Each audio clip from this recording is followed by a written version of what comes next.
মহাভারতের যুদ্ধ তখন শুরু হয়নি, কেউ তরোয়ালও ওঠায়নি, কিন্তু শ্রীকৃষ্ণ কিভাবে দেখে ফেললো যে এত বড় বড় মহারথী যোদ্ধারা মৃত অবস্থায় শুয়ে আছেন, তারা মারা গেছেন। অর্জুনকে ভগবান শ্রীকৃষ্ণ যখন বিশ্বরূপ দর্শন করালেন তখন অর্জুনও দেখে ফেলেছিলেন যে কোন কোন মহারথীরা চারিদিকে মৃত অবস্থায় শুয়ে আছে। এবং ভগবান শ্রীকৃষ্ণ এটাও বলছেন অর্জুনকে, এই সমস্ত বীর আমার দ্বারা পূর্বেই নিহত হয়েছে, সব্যসাচীন তুমি নিমিত্ত মাত্র হও। আর এই জায়গাটায় লুকিয়ে আছে সময়ের একটি বড় রহস্য, যেটা বৈজ্ঞানিক আইনস্টাইনের যে আপেক্ষিক তত্ত্ব আছে সময়ের, সেটার সাথেও মিলে যায়। আমরা যেভাবে সময়কে দেখছি যে পাস্ট চলে গেল, অর্থাৎ অতীত চলে গেল, প্রেজেন্টে বর্তমানে আমরা আছি এবং ভবিষ্যৎ আমাদের আসবে, কিন্তু আইনস্টাইনের তত্ত্ব অনুযায়ী স্পেস এবং টাইম মিলে একটি ব্লক তৈরি করেছে যার মধ্যে অতীত এবং বর্তমান ভবিষ্যৎ বিরাজমান আছে, তার মধ্যেই আমরা আছি। একটা উদাহরণ দিই, যখন আপনি একটি মুভি দেখছেন, প্রথম যে সিনটা দেখে ফেলেছিলেন সেটা মনে হচ্ছে আপনার অতীত, বর্তমানে প্রজেক্টর যেখানে চালাচ্ছে সিনটা সেটা মনে হচ্ছে আপনার বর্তমান, এবং পরে যে সিনটা আসবে সেটা মনে হচ্ছে আপনার ভবিষ্যৎ। কিন্তু মুভিটা আগে থেকেই তৈরি করা আছে ডাইরেক্টর দ্বারা,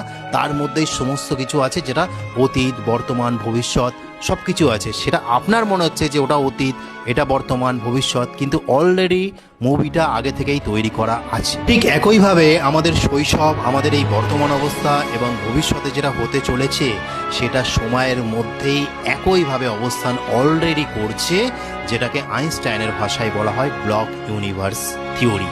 আর সেটাই ভগবান শ্রীকৃষ্ণ গীতার মধ্যে 5000 বছর আগে বলে গেছেন। সেই শ্লোকে যখন অর্জুন জিজ্ঞাসা করছে যুদ্ধ এখনো শুরু হয়নি, এরা মৃত অবস্থায় পড়ে আছে কেন, যখন বিশ্বরূপ দর্শন করছে, তখন ভগবান শ্রীকৃষ্ণ বলছে এরা তো আমার হাতে পূর্বে নিহত হয়ে গেছে, তুমি তো একটা নিমিত্ত মাত্র।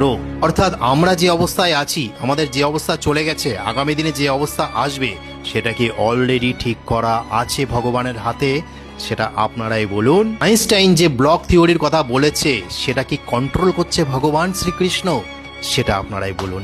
গীতার এই গভীর জ্ঞান সায়েন্স যদি ভালো করে রিসার্চ করে তাহলে অবশ্যই বুঝতে পারবে কোনো না কোনো কন্ট্রোলার আছে যা এই সময়কে পরিচালনা করছে, সময়কে নিয়ন্ত্রণ করছে, আর সেই নিয়ন্ত্রণকারী হলো ভগবান শ্রীকৃষ্ণ।